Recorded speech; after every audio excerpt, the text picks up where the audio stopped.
Gracias, Sofi. Habíamos empezado a presentar este tema tan complicado, tan difícil de tratar y que produce muchos apasionamientos, ¿no? Que son las leyendas negras de la Iglesia, ¿no?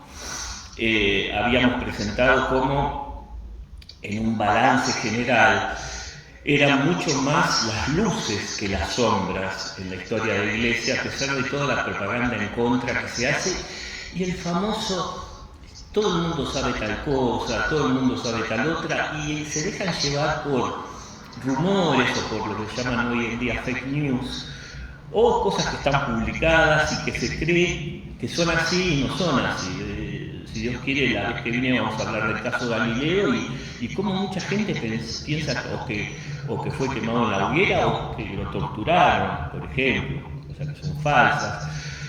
Pero una cosa que sí quiero rescatar de la vez pasada para después entrar en tema, es que tratamos de ver, y me gustaría eso pasarlo en limpio, cómo incluso en los sucesos realmente oscuros de la Iglesia, mencionamos algunos de ejemplo, incluso uno ve cómo a la larga después el Espíritu Santo despierta la reforma en el seno de la misma Iglesia. Santos, reformadores, que inspirados por el Espíritu Santo producen una renovación. O sea que incluso viendo esos momentos de oscuridad, uno después ve cómo la misma historia, movida por el Espíritu, va purificando, la Iglesia a través de la acción del Espíritu va purificando esos pecados que siempre la Iglesia tiene, ¿no? La Iglesia, sea la Iglesia jerarquía, seamos nosotros mismos, todos somos Iglesia. Pero no hay que negar esos pecados, porque así como queremos, digamos, refutar estas leyendas negras, tampoco caigamos en las leyendas doradas, es decir, siempre a lo largo de la historia hubo luces y sombras en la Iglesia, No es un lugar paradisíaco, eso solamente va a ser la Jerusalén celestial al final de los tiempos. Si Dios quiere vamos a tener ya la oportunidad de hablar de la escatología, pero mientras tanto es trigo y cizaña que crecen juntos, ¿no? Y bueno, para situar un poco entonces el tema, vamos a hablar de algunas cuestiones sobre la Edad Media para despejar esa acusación tan extendida del oscurantismo de la Edad Media, es decir, oscurantismo como algo que promueve la ignorancia, promueve el prohibir pensar, el prohibir debatir, el fanatismo religioso, etc., ¿no? Para ubicarnos más o menos y repasar lo que todos vimos en el colegio secundario, ¿no? ¿Se acuerdan que tenemos varias etapas que los historiadores después lo redefinieron, pero no importa? Las etapas clásicas de la historia, ¿se acuerdan? Desde la prehistoria, es decir, desde la aparición del hombre, sería la prehistoria desde esa aparición del hombre hasta la aparición de la escritura. La prehistoria es hasta la aparición de la escritura, que es más o menos en el año 4000 antes de Cristo, donde uno empieza a ver las grandes civilizaciones junto con la aparición de la escritura. La siguiente etapa, que es la Edad Antigua, empieza más o menos con la aparición de la escritura hasta la caída del Imperio Romano en el año 476, de manos había un montón de pueblos, los godos, etcétera, que invadieron y hicieron caer el Imperio Romano de Occidente. El de Oriente perduró. Y justamente la Edad Media, esta que vamos a hablar ahora, se extiende desde esa caída del Imperio Romano, estamos hablando entonces de fines más o menos del siglo V, en la era cristiana, hasta la caída de Constantinopla, el Imperio Romano de Oriente, en poder de los turcos, en el año 1453. Esas más o menos las fechas que se dan para los diferentes periodos. Después viene de ahí lo que se llama el Renacimiento, no sin algún tipo de ironía, ahora vamos a hablar sobre eso, que es la Edad Moderna, que se extiende desde ese momento hasta la Revolución Francesa, en el año 1789.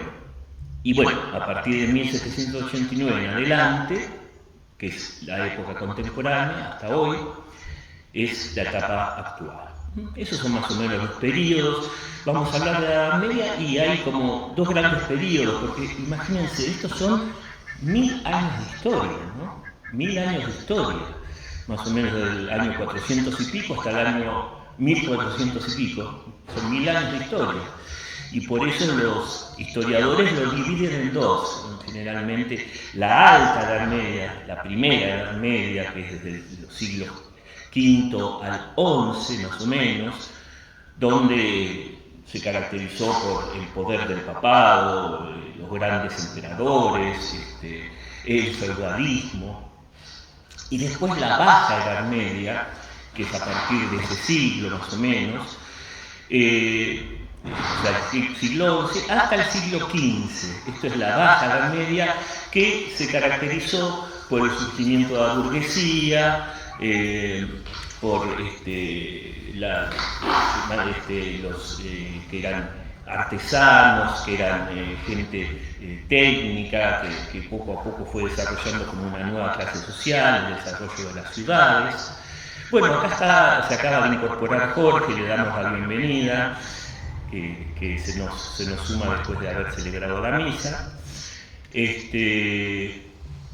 Así que bueno, lo que vamos entonces a referirnos es algunos episodios concretos de la Edad Media, vamos a situar algunos siglos, de este largo periodo de tiempo, casi de 1000 años, donde vamos a situar algunos, vamos a mencionar algunos pocos ejemplos y vamos a salir al cruce de esta acusación de oscurantismo.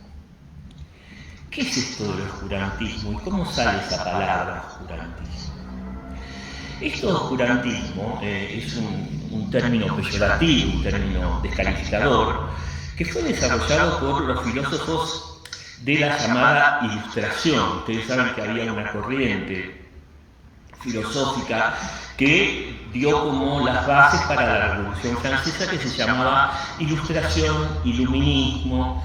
Tal vez recuerden Voltaire, Rousseau, hay muchos referentes muy importantes de esta corriente, y tenían un fuerte sentimiento de enemistad hacia todo lo que fuera religión, hacia todo lo que fuera sobrenatural, hacia la misma Iglesia, y ellos sostenían, eran racionalistas. ¿En qué sentido decimos racionalista? Creen que la razón humana, por eso el iluminismo, por eso la Ilustración, puede explicarlo todo. No hace falta a Dios. Aquellos que creían en Dios de esta Ilustración francesa, creían en una especie de Dios relojero que al principio de los tiempos pone a funcionar la maquinaria del mundo y después se va. No hay acción sobrenatural, no hay un Dios que se preocupe por el mundo. Por eso el hombre, con su razón, puede explicarlo todo. La ciencia puede avanzar, puede clasificar, demostrar todo, no hay misterios, problemas a resolver. Y además esta visión que lo llaman visión deísta, con D. Esta visión se llama así, el modo de entenderlo, que es Dios, que es como una especie de señor relojero que está ahí al comienzo dándole cuerda a todo y después se va. En este momento no se ocupa de nosotros, no le interesa comunicarse con el hombre, entonces no hay acción sobrenatural, ¿no? Lo que creen es esa especie de Dios que creó todo y se fue. Entonces tampoco aceptan nada sobrenatural, ni la fe, ni la religión, ni las escrituras. Tiene una mirada muy irónica respecto de eso. Voltaire especialmente escribió sobre eso. Y es ahí donde aparece esta denominación de edad oscura, de oscurantismo. ¿Por qué? Porque es como el gran periodo, 1000 años nada menos, entre ese esplendor que fue la Grecia clásica, la Grecia de los grandes filósofos de antes de Cristo, ¿no? Recuerdan, todo el nacimiento de la filosofía, ahí más o menos por el siglo VI a.C., los grandes filósofos, primero Tales, los presocráticos, después vienen, bueno, todos los que ya sabemos, Sócrates, Platón, Aristóteles, bueno, todos los grandes filósofos, la gran cultura griega, y después el Renacimiento, es como que entre medio hay un periodo de oscuridad según ellos, o sea que desde la Grecia clásica, que después en las invasiones cayó, se destruyó, muchas veces dicen por culpa de los cristianos, y este Renacimiento que gracias a Dios dejó atrás el oscurantismo, salió una vez más a la luz y pudo preparar los ideales de la Revolución Francesa. Entonces, desde esa mirada sesgada, peyorativa, dicen, claro, esta gran era es la Edad Media entre los griegos y sus grandes realizaciones culturales y filosóficas, y el Renacimiento, con sus otras grandes realizaciones que por supuesto son muy ciertas y muy valoradas. Pero ¿qué pasó acá? Es un periodo así de oscurantismo. Oscurantismo, ya les digo, en el sentido de esta imagen de una iglesia que perseguía a la cultura pagana. Todo lo que era anterior a él, la iglesia que había sido perseguida, se convirtió en perseguidora y empezó a perseguir a los paganos, a los que tenían otras religiones anteriores a la cristiana. Y enemiga de la ciencia, impedía toda investigación, impedía todo pensamiento reflexivo, crítico, porque era el dogma y nada más que el dogma, y si no, venía la Inquisición. Eso, en grandes términos, digamos, burdos, es la imagen que nos quieren vender. Después vamos a ir hablando sobre otros temas, el tema de Galileo, el tema de la Inquisición, pero vamos de a poquito, total, esperemos, no queremos apurar, no queremos charlar, dialogar, y queremos empezar a ver si realmente esas grandes acusaciones, vamos a empezar por esto del oscurantismo, y la parte del fanatismo religioso supuesto de los primeros cristianos que habían sido perseguidos durante más o menos 3 siglos, o sea, desde que la Iglesia se abre al mundo pagano hasta lo que se llama el Edicto de Milán de Constantino del año 313, donde se decreta el cese de la persecución a los cristianos. La Iglesia había sido una iglesia de mártires, de testigos, de grandes santos. Y lo que dicen es que, bueno, la Iglesia ahora se convirtió en perseguidora. Fue tan así. Los paganos, los antiguos adoradores de otras religiones tuvieron que sufrir el exterminio, la persecución, la violencia de una iglesia que se volvió lo que había ella parecido. Sí, por favor, Sofi, gracias. Por ahí podemos meter las cruzadas.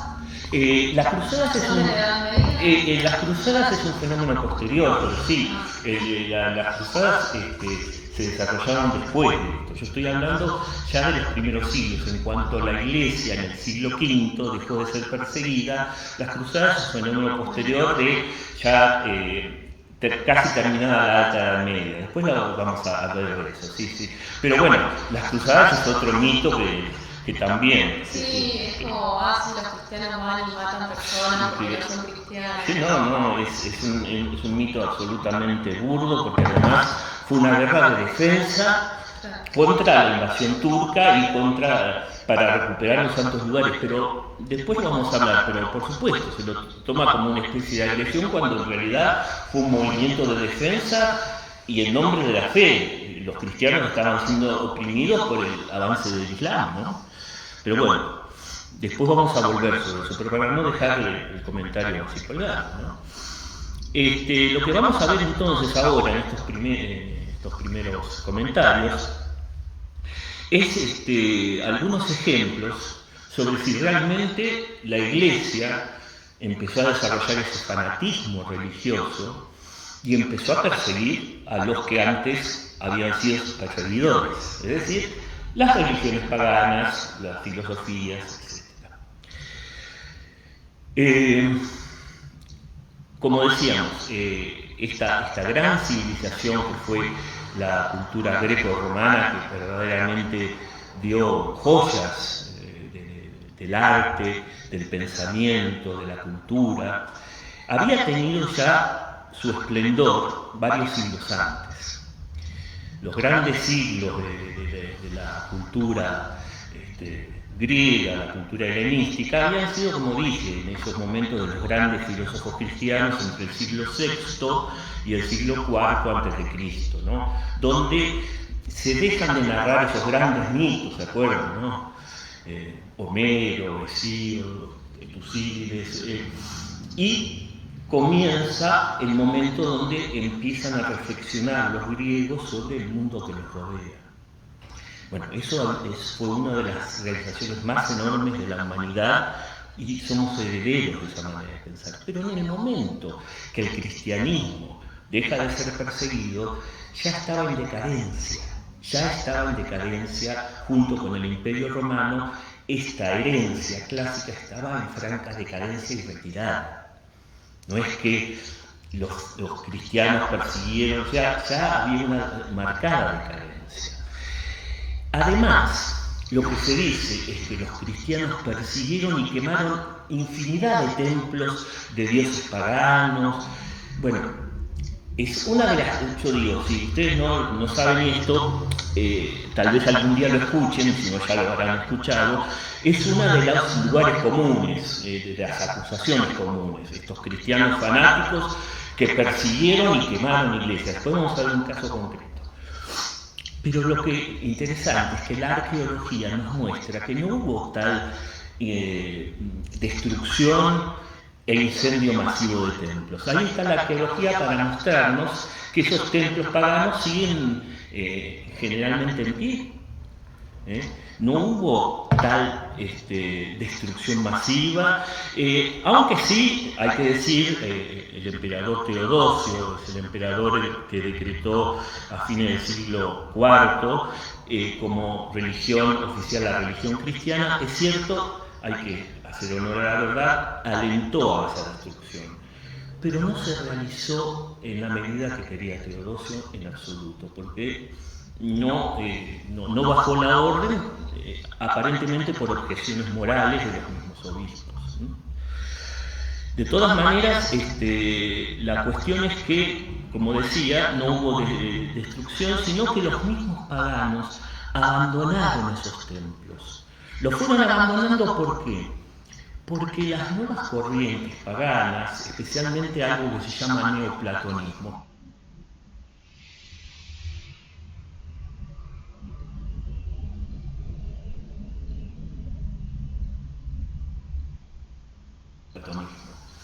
entre otras religiones. Y bueno, este neoplatonismo criticaba esas religiones antiguas y decía que, bueno, en el fondo lo que había que hacer es darle más importancia al conocimiento oculto, había ciertas ceremonias iniciáticas, y se criticaba mucho estas antiguas religiones.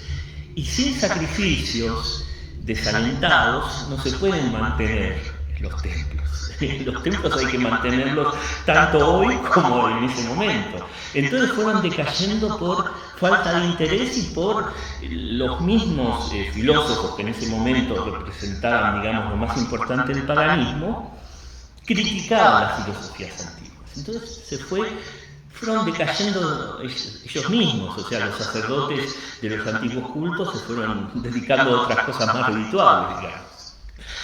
Entonces, como primera aproximación decimos entonces eso, que los mismos paganos fueron los que abandonaron ese templo. Por supuesto debe haber habido seguramente algún ejemplo, más de un ejemplo de intolerancia seguro, de parte de algunos cristianos fanáticos, sin lugar a duda, pero no fue ni de lejos tan masivo ni tan sistemático, sino que todo lo contrario. Fíjense esto que interesante. Hubo como un debate entre los primeros padres de la Iglesia. ¿Recuerdan los padres de la Iglesia? Esos primeros obispos, papas, filósofos, teólogos, que en los primeros siglos salieron primero a defender al cristianismo, a difundirlo, a profundizarlo, y que son para nosotros una parte de la tradición más importante de la Iglesia. Hubo una especie de debate ahí, muy interesante, entre aquellos que no querían saber nada con toda la herencia antigua de los grandes filósofos de Grecia, y que solamente les interesaba la revelación judío-cristiana, y aquellos que decían, no, incorporemos lo mejor de la filosofía, los grandes pensadores, Platón, Aristóteles, incorporémoslas, cristianicémoslas, y logremos una síntesis mejor.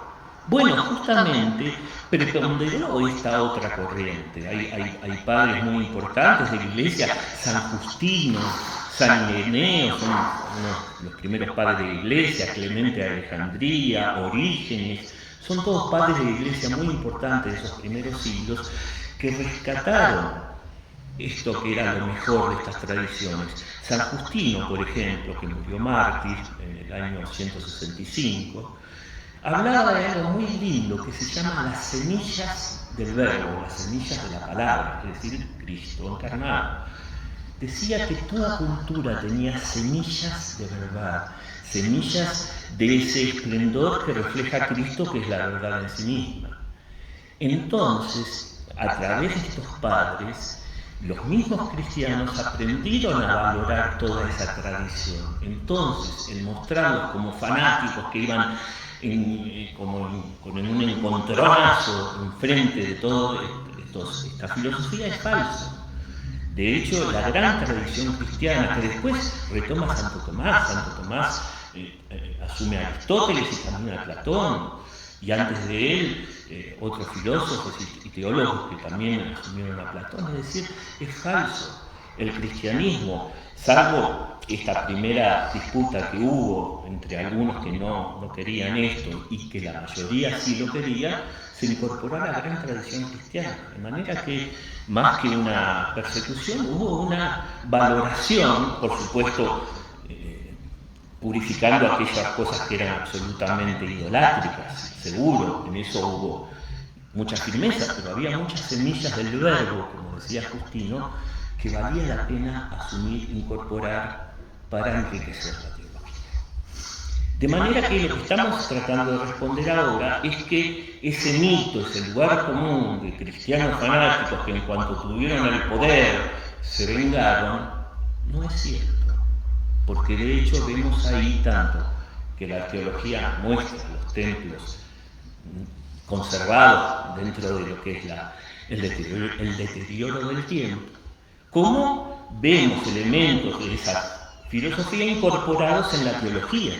De manera que esto no es cierto, pero nos interesa un caso concreto porque incluso se hizo una película y es bastante famoso porque se convirtió en una especie de bandera de las feministas.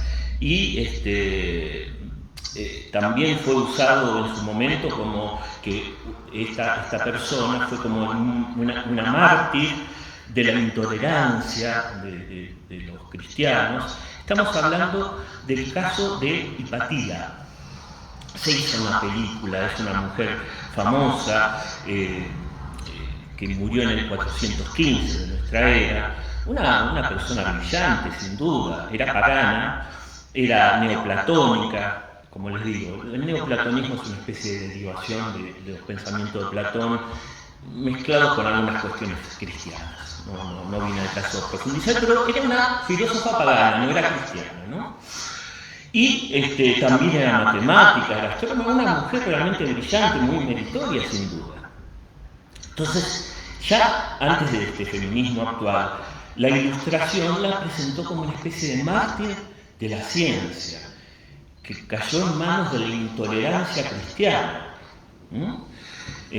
Fue como el símbolo del atropello de los fanáticos y rescatan un hecho que es dolorosamente cierto, que es el siguiente. Es cierto que murió asesinada por una turba enfurecida, un hecho lamentable, execrable, sin duda.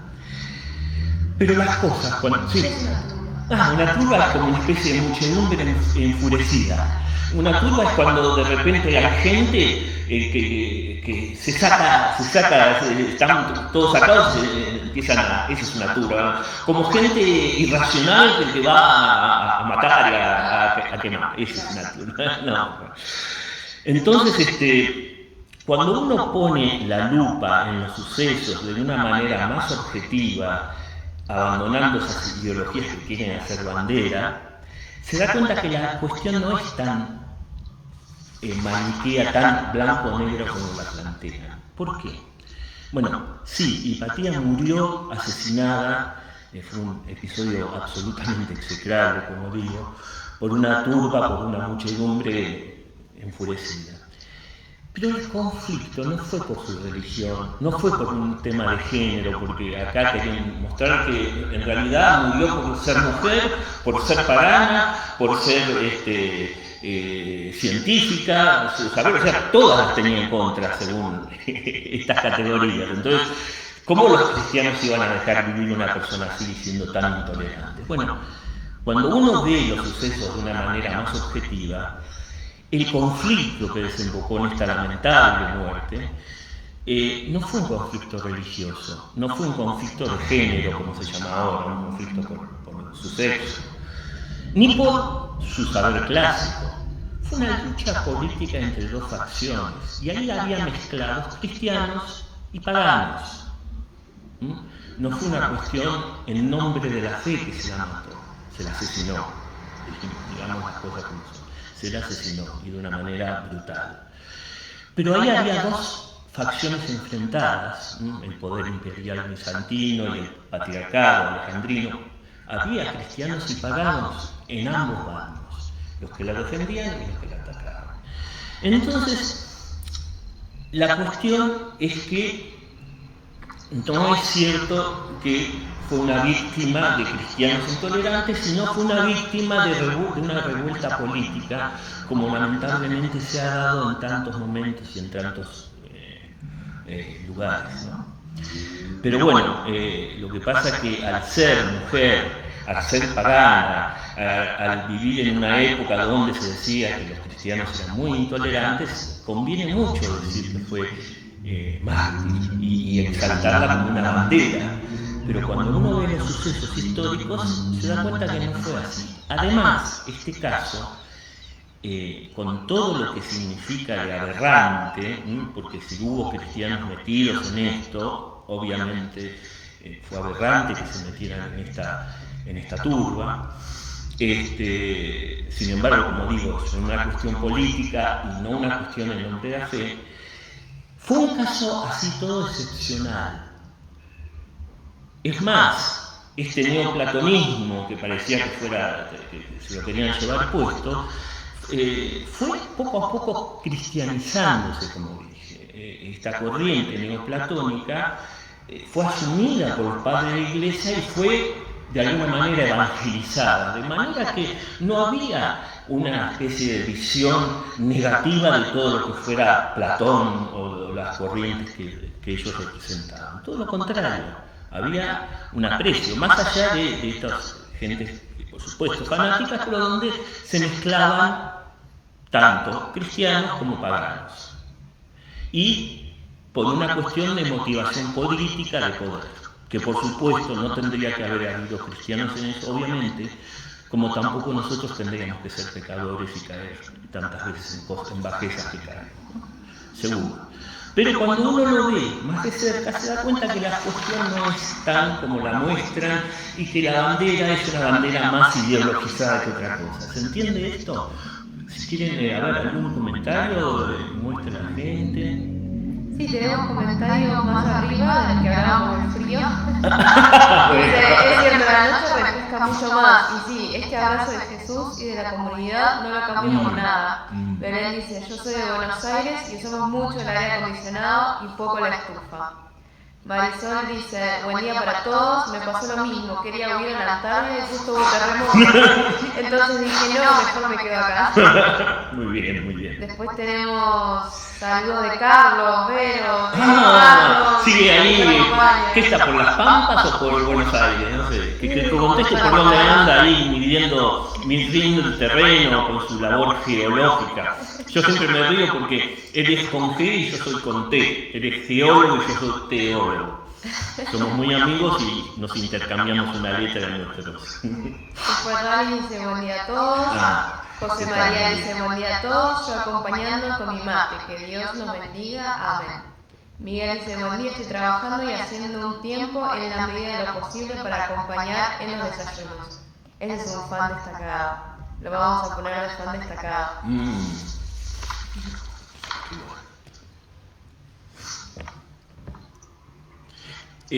Bueno, no todo, como nos mostraron nuestros amigos que intervienen, no todo es filosofía en la vida, está muy bien que comenten respecto del frío, también por acá pasa nuestra vida cotidiana, no solamente por hablar de empatía y de los filósofos neoplatónicos. Carlos dice, se suele insinuar que durante la Edad Media se retrasó el progreso de la ciencia y la técnica. Exactamente. Marta dice, buenos días, muy interesante la plática. Bueno, muchas gracias. Marta debe ser Marta Zavala. De México. ¿Qué tal, Marta? Así que sí, lo que acaba de decir Carlos nos da pie para avanzar un poquito, para presentar este segundo aspecto de... habíamos acabado de ver esto de que el fanatismo religioso no era como lo pintaban, como una cosa así, digamos, extendido, sino lamentables casos puntuales, y que en general había un aprecio en rescatar lo que verdaderamente tenía de semilla las culturas clásicas, que de hecho, sea dicho de paso, justamente los monjes en los monasterios, la gran labor que hicieron en al finalizar la Edad Antigua y con las invasiones bárbaras, fue rescatar también la cultura antigua. Si hubiese habido tanto rechazo, no solamente se dedicaron, por supuesto, a la tarea fundamental en hacer manuscritos de la Biblia, o sea, rescatar las escrituras, también copiaban muchas obras clásicas, y todo ese corpus de obras clásicas habría desaparecido si no fuera por los monjes. Es otra muestra, otra prueba que tal rechazo generalizado no existió. Bueno, hubo grandes progresos en muchas materias en la Edad Media. Solamente ver las catedrales y todo lo que es el estudio de la arquitectura y la ingeniería en la Edad Media, el origen de las universidades, las primeras universidades. Eso ahora justamente vamos a referirnos a eso. Justamente Jorge también nos da pie para mostrar, digámoslo, pensé que iba a hablar un poquito más y me comí una galletita, Pero estamos en un desayuno. Es cierto. Chicos, discúlpenme, estamos desayunando, son desayunos, así que bueno. Si me da la voz un poco gangosa, porque estamos desayunando. Pero bueno, justamente, Carlos lo apuntó, Jorge lo apuntó, y vamos a presentar el tema en el contexto, una de las grandes datos históricos que contradice totalmente y deja en ridículo esta acusación de oscurantismo, es el nacimiento de las universidades. ¿Cuándo nacieron las universidades? ¿Nacieron en la Revolución Francesa? No, nacieron en la Edad Media. En la Edad Media. Esa gran época de oscurantismo ahí, en el corazón, nacieron las grandes universidades, que hasta el día de hoy persisten. Vamos a presentar el tema. Habíamos dicho que el Imperio Romano tuvo una conmoción hacia finales de la Edad Antigua porque empezaron a invadir los diferentes tribus que se iban desplazando desde el norte, desde el oeste.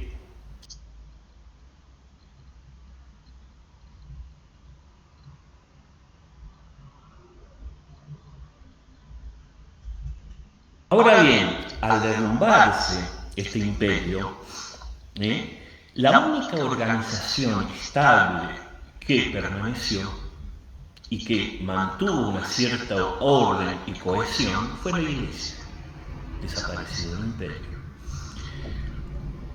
En los monasterios, como decíamos antes, los monjes esforzadamente, especialmente los benedictinos, pero no únicamente, pero los benedictinos en eso tuvieron una gran obra.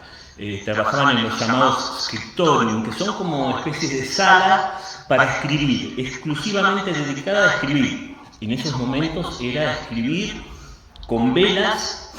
No había luz eléctrica, por supuesto, no estaba la imprenta y tenían que copiar y copiar y copiar viejos manuscritos. ¿Para qué? Para salvarlos de la decadencia. Por eso, monjes copistas, porque pasaban en limpio un manuscrito que ya tenía demasiado tiempo de antigüedad y se iba deteriorando a otro, a pergaminos que eran más nuevos, y de esa manera salvaban de la decadencia los escritos. Y ese es el gran legado de estos monjes. Hoy en día no nos damos cuenta de esto. Hoy en día que escaneamos, subimos a la nube, tenemos todo tipo de herramientas informáticas. ¿Saben lo que es trabajar sin ni siquiera una luz eléctrica? No, yo tampoco lo sé, pero me lo imagino. En esos scriptorium, trabajosamente copiando todo esto para que nos legaran, bueno, la sabiduría antigua y las Biblias. Gracias a ellos se conservan fragmentos muy antiguos de las Sagradas Escrituras, del Nuevo Testamento también.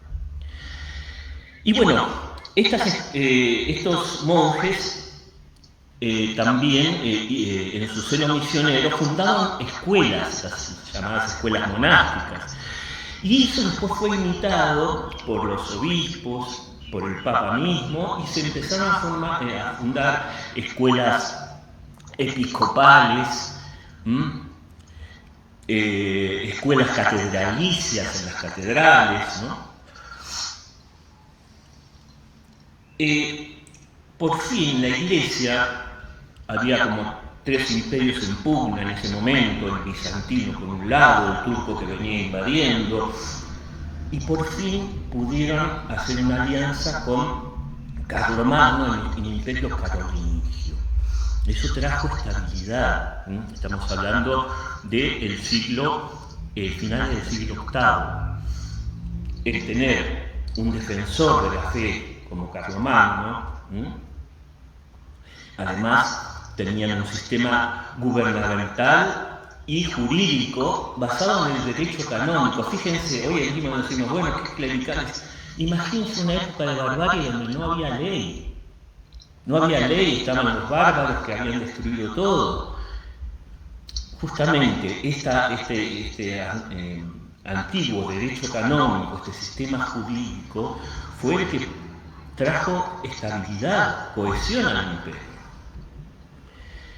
Más adelante se separaron los roles de Iglesia y Estado, pero en ese momento no había tal cosa, porque lo que se necesitaba más bien era una cohesión frente al caos que habían sembrado estas invasiones bárbaras, ¿no? Entonces, esto es lo que produjo una estabilidad, y en los siglos siguientes, poco a poco, hubo un crecimiento, un despertar y una profundización en la sensibilidad y en la intelectualidad cristiana. ¿De qué siglo estás hablando? Estoy hablando del siglo, más o menos del siglo XI, siglo XII. Estamos entrando ya, dejando la Alta Edad Media y entrando en lo que se llama la Baja Edad Media. Es decir, gracias a Carlomagno, gracias a estas fundaciones de las escuelas catedralicias, las escuelas monacales, monásticas, ¿no? Episcopales, comenzó con esta estabilidad que hubo gracias al imperio carolingio, fue un momento de relativa paz que permitió una despertar y una profundización. Por eso, en los siglos siguientes, es que se preparó el terreno fértil para la aparición de las universidades, que fue el siguiente paso. Te preguntaba porque estaba viendo cuándo fue fundada la Universidad de Bolonia. Sí, 1088, sí. Y la Universidad de Oxford, claro, la segunda más antigua y la primera, exacto, del mundo anglófono. Sí. Es justo desde 1096. Sí, acá tengo todos los datos hechos. Está Bolonia, Oxford, París, Cambridge, Salamanca, Padua. Sí. Justamente por eso, en el siglo XI, que es justo el momento de transición entre la alta Edad Media y la baja Edad Media, ya estaba el terreno preparado. Ahora vamos a hablar de las universidades, pero ya estaba ese terreno preparado porque no fue mágico. Gracias a los monjes, a sus escuelas monacales, a las escuelas catedralicias, a las escuelas episcopales, se fue instruyendo la gente. Por supuesto, es cierto que no es que todo el mundo podía entrar en las universidades, eso es cierto, pero ya vamos a hablar de que también eso estaba mucho más abierto de lo que uno cree. Pero bueno, la cuestión es que estamos hablando entonces de estas creaciones de Carlomagno, de estas escuelas de palacio. Los palacios se incorporaron, las llamadas escuelas palatinas, porque son los palacios. Y apareció un programa muy exigente para los estudiantes. Lejos del oscurantismo, acá había un estudio muy exigente. Y fíjense qué interesante. Había dos paquetes de materias que se conoce como el trivium y el quadrivium. Pero lo interesante, más allá de los nombres, es saber en qué consistían esas materias, ¿no? Fíjense. Ese trivium, miren qué interesante, consistía en gramática, retórica y lógica. Uno se le dice así, ¿qué será eso? ¿Qué significa eso? Son palabras. Bueno, fíjense qué interesante. La gramática enseñaba a escribir bien a los alumnos. La retórica a hablar correctamente, a expresar correctamente los conceptos. Y la lógica, el arte de discutir y pensar. O sea, fíjense qué cuestión más alejada del oscurantismo, que ya las mismas escuelas tenían todos este trivium. El quadrivium consistía en las ciencias exactas como se conocían en ese momento. Aritmética, geometría, astronomía, música, lo que se conocía en ese momento. Sí, música como ciencia exacta porque se estudia mucho el tema de los sonidos, las vibraciones.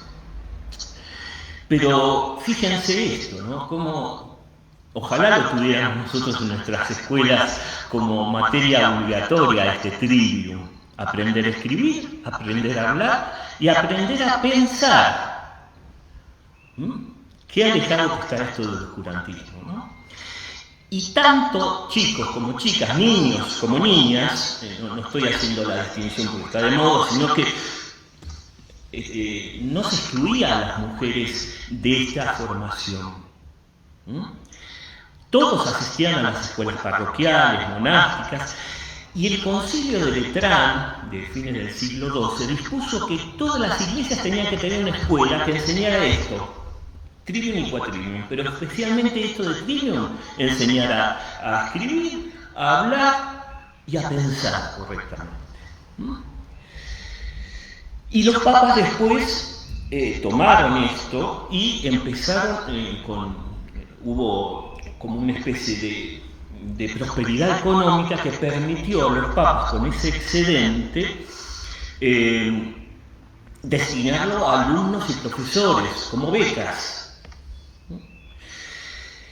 Y justamente las universidades se ubican en este contexto donde ya los chicos desde la infancia estudiaban. Obviamente no era un fenómeno, obviamente había iletrados, había gente que no podía acceder, pero esto no estaba impedido para los jóvenes. Tanto los ricos como los pobres podían entrar y la enseñanza era gratuita para los pobres. Esto son todos datos que si quieren después se puede entrar y son fuentes que yo sé que son confiables, pero es increíble, pero es así. Era enseñanza gratuita para aquellos que no podían costearlo, o sea, había oportunidades, por supuesto, había muchos que tenían que trabajar y no podían hacerlo, no pintemos tampoco una época dorada, pero está muy lejos de esa acusación de oscurantismo. A los chicos se les enseñaba a hablar, a pensar. Sí.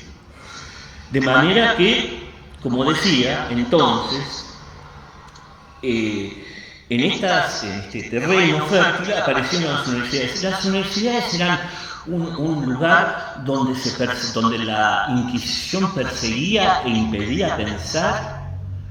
Existe algo que se llamaban las cuestiones disputadas. ¿Qué eran las cuestiones disputadas? Se reunían en un terreno abierto eruditos, filósofos, teólogos de diferentes corrientes y debatían libremente las ideas, tratando de ver el argumento del oponente y tratando de responderlo. Obviamente la Inquisición solo intervenía cuando había herejías demasiado patentes, pero en este terreno había muchas más cosas de lo que uno se piensa, que la fe se estaba pensando en sí mismo, la filosofía se estaba pensando a sí misma, y había que debatir, había que contraponer las diferentes corrientes, las diferentes ideas, y esto se hacía con total libertad. Si uno ve, por ejemplo, la escolástica, no sé si tendremos tiempo de hablar, esta gran corriente que apareció en la Edad Media, justamente rescataba también este pensamiento crítico. Ya antes lo había hecho otros escolásticos, pero Santo Tomás, uno toma la Suma Teológica y lo primero que hace Santo Tomás es mostrar las objeciones a su propio planteo, para después refutarlo. ¿Se dan cuenta? Esto que se llamaba la dialéctica era justamente ejercitar el pensamiento y no poner la cabeza debajo de la tierra para no escuchar los argumentos del otro. Adelantarse y pensar y escuchar esos argumentos para tratar de darle después cabida, reflexionarlos y responderlos. Si esto es oscurantismo, sí. Carlos tiene una pregunta y con esto por ahí podemos ir cerrando. Sí. Dice, ¿qué diferencias principales hay entre la cultura con acento cristiano del medioevo y la cultura que se comenzó a consolidar después de la Revolución Francesa? Claro, está muy interesante la pregunta. La cultura de la Edad Media era una cultura teocéntrica. Era una cultura donde el hombre mismo tenía su raíz puesta en Dios y no había grandes cuestionamientos respecto de que, por ejemplo, el mundo era creado. Era un dato de la realidad, el mundo está ahí creado por Dios y el hombre, tal vez si Dios quiere podemos seguir desarrollando, estaba llamado a desentrañar eso. ¿Por qué? Porque Dios, que era suma inteligencia, había puesto ahí las leyes para desentrañarlo. Nadie discutía que el mundo existía más allá de los sentidos.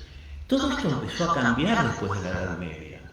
Gente como Descartes, eso de pienso luego existo, es para hablarlo más extenso, pero ¿saben qué? Se empezó a desconfiar que el mundo fuera un lugar que existía independientemente de mi cabecita. El hombre, en lugar de situar la evidencia en las cosas creadas por Dios, la empezó a situar en su propia subjetividad. Las cosas existen porque yo puedo demostrarlas, las puedo clasificar, y eso es lo que tuvo que asumir después el cristianismo. Esa gran revolución que destronó esa idea de la creación como algo que está creado ahí para desentrañar. Hubo que hacer todo un replanteo para volver a descubrir el mundo como un lugar creado por Dios y como el hombre llamado a pastorear eso, ¿no? Eso fue como una especie de gran crisis que sufrió el cristianismo desde este momento teocéntrico donde el mundo no hacía falta demostrar que existía porque lo había creado Dios. Bueno, aunque parezca increíble, hubo filósofos que después necesitaron demostrar todo lo demás y empezaron desde su cabecita a pensar todo. Ese es el origen del racionalismo, que no situar la mirada en las cosas, sino empezar desde mi cabecita.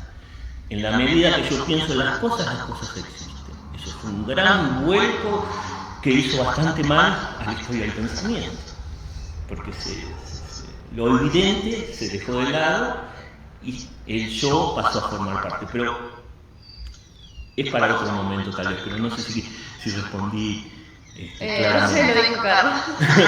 Tiene que contestar Carlos. Bueno, pero creo que es un poco eso lo que digo, ¿no? Que ese teocentrismo, si bien políticamente es discutible, ¿no es cierto? Por supuesto, después nos dimos cuenta que una sana autonomía de los dos poderes es necesaria.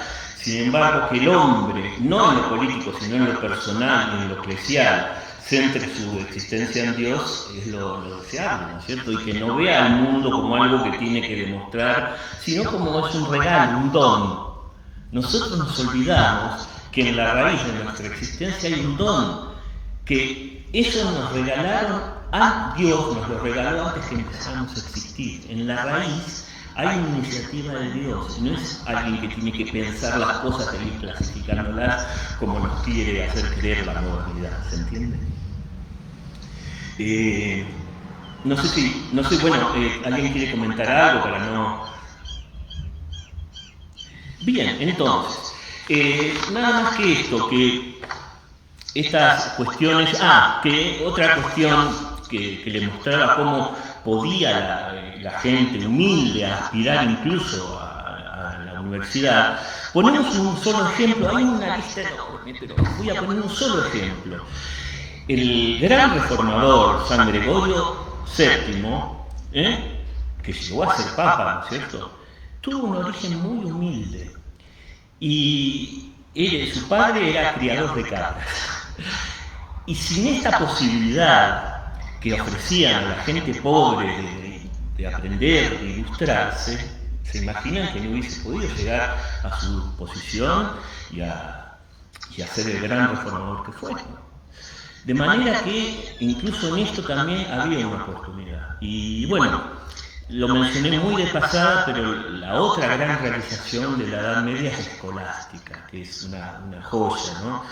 Nosotros siempre pensamos en Santo Tomás, pero hubo antes otros, San Anselmo, Abelardo, Pedro Lombardo, etc. Pero esto, ¿qué es la escolástica? En dos palabritas. Es organizar el pensamiento de una manera sistemática y profunda, teniendo en cuenta las objeciones. Todos los escolásticos en general escuchaban las objeciones, trataban de responderlas, de razonarlas. Y por supuesto la cumbre de esto es Santo Tomás, sin duda, ¿no? Estamos hablando, Santo Tomás murió en el 1274, ¿no? Esto, después de Santo Tomás empieza a decaer esto es la escolástica. Pero Santo Tomás, su gran mérito es haber pensado una armonía entre ciencia y fe, entre lo natural y lo sobrenatural, entre la gracia y la libertad, sin desechar ninguna de las dos realidades, el hombre y Dios. Y su gran realización, la Suma Teológica, vive cuestionando primero sus propias posiciones. O sea que, ¿todo esto qué quiero decir? Quiero decir que, como ven, era una época donde se cuestionaba, se debatía, donde no estaba negada la educación ni a las mujeres ni a los pobres. Por supuesto, había límites, había pobreza, sin duda, pero de ninguna manera se puede decir que fue una época oscurantista, una época donde se fundaron las universidades, repito, como lo que había dicho Jorge, la primera universidad de Bolonia, fines del siglo XI, después Oxford, París, la gran universidad donde estudió Santo Tomás, Cambridge, Salamanca, etcétera, etcétera, etcétera. Un largo rosario de universidades, todas creadas antes del Renacimiento, en esa oscura Edad Media. No sé si se entiende la ironía. De manera que, bueno, simplemente esta charlita fue para tratar de mostrar que esto del oscurantismo, que muchas veces nos quieren endilgar la gente que a lo mejor... No solamente fundarse en la Edad Media, sino en la Iglesia. Que la Iglesia es la gran promotora. Origina las universidades. A través de la iniciativa de los papas fundamentalmente. Otra vez me pasó lo mismo. Así que bueno, espero que esto haya llegado ese mensaje, nos alejemos un poco de eso de todo el mundo lo sabe y tratemos de tener un pensamiento más crítico e ir a las fuentes para darnos cuenta que muchas de estas cosas son relatos, como se dice hoy en día. Y eso nos va a enseñar a apreciar mucho más la riquísima historia de la Iglesia que tenemos detrás.